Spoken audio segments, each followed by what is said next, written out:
के हमरा के छोड़ी सैया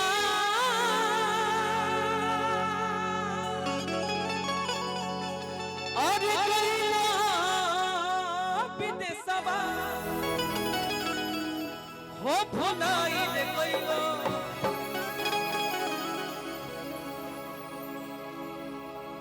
ए भोजपुरी संगीत में जब हमारा आगमन भइल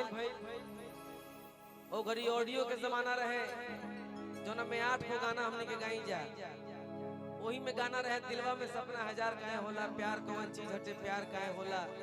देहिया हो गईले फुलार लेखी लो छे राजा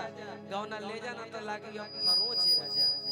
तो अब की मिसिर जी के डांडा तारा लहंगा में गोड़ी ई सन 2009 में गोले रही जा वही में एगो प्यारा सा गीत जे गीत अमर रहे कि हमरा के छोड़ी सैया अरे गईला विदेशवा हो भुलाई ले गईलो। आओ बैठ के आइए मोबाइल छोड़िए दुनिया मोबाइल के जमाने में है मैच में सट्टा निकल लगइले। हां भाई देखी हो हमनी के सीरीज जीत चुकल बनी जाए कि हमरा के छोड़ी सैया अरे गईला विदेशवा हो भुलाई ले गईलो। ई भी गीत हमार गीत बा भले हम गाइला लेकिन जब दूसरा के होके मुखार बिंदु से सुन ले तो बड़ा अच्छा लगेला। कुछ गीत हमनी के अमर बाड़ी सन चलियो जाई तब कि हो भुलाई ले गईलो हो पराई ले गईलो के आगे रमा हम सब दिया पर भुलाई ले गईलो।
जब घरे ना रहे तो दवाना काठी के तो रही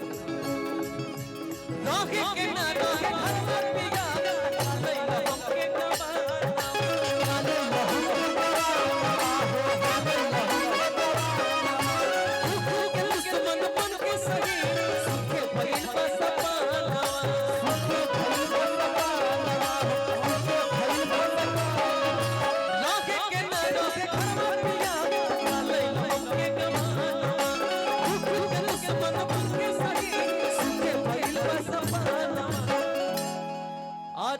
जियते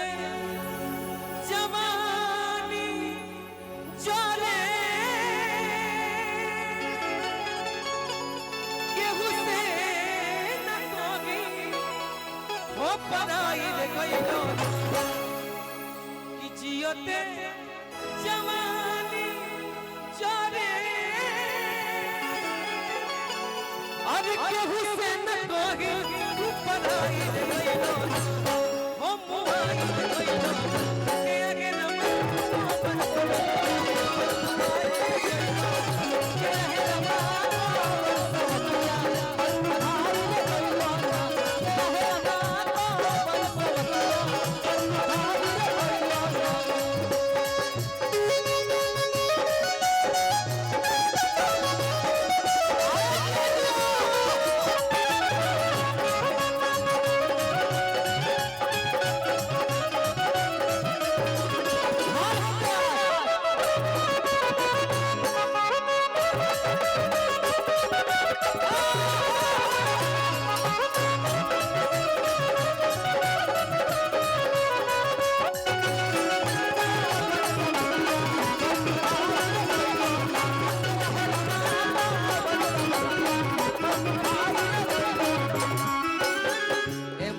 भोजपुरी के बहुत ही सुंदर गायिका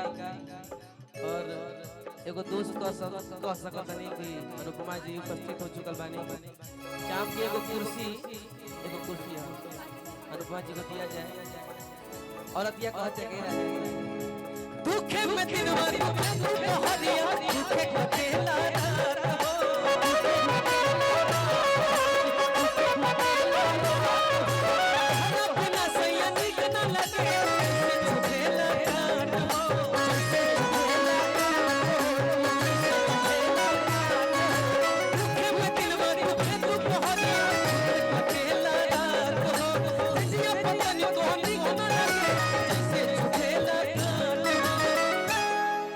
रोजे रातिया में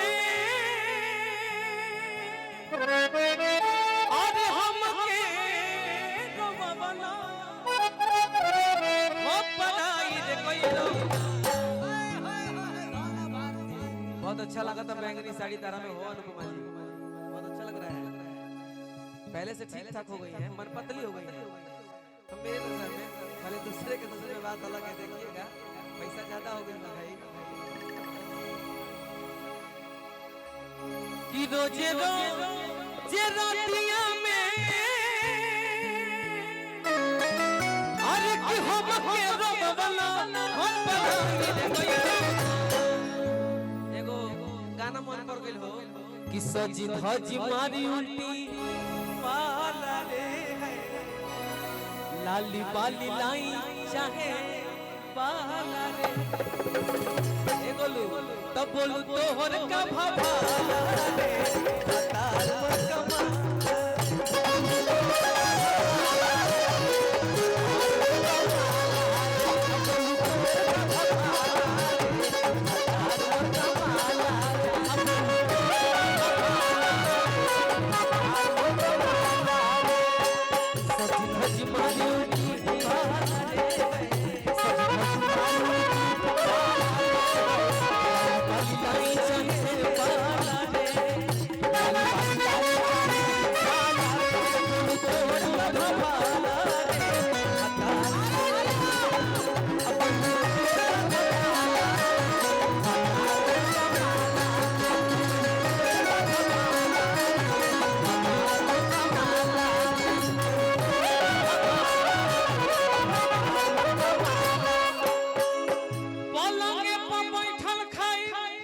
ए भारती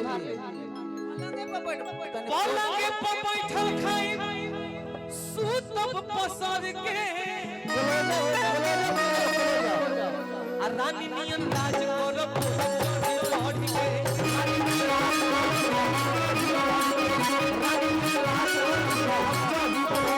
पलंगे पर बैठल खाई सूतब पसर के केहू के नसान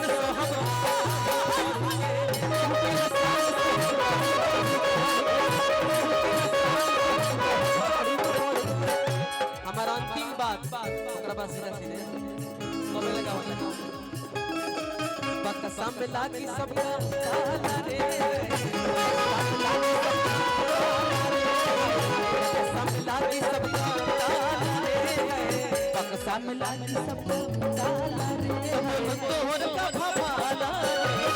तार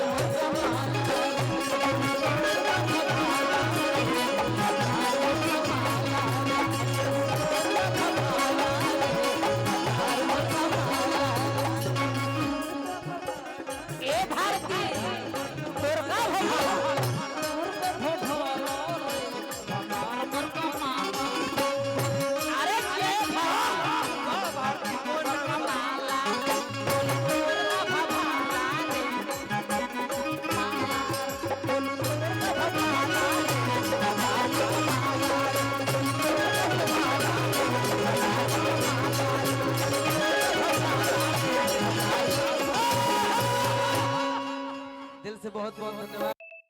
आज आदरणीय अवलेश चाचा जी के दरबार में आके बड़ी अच्छा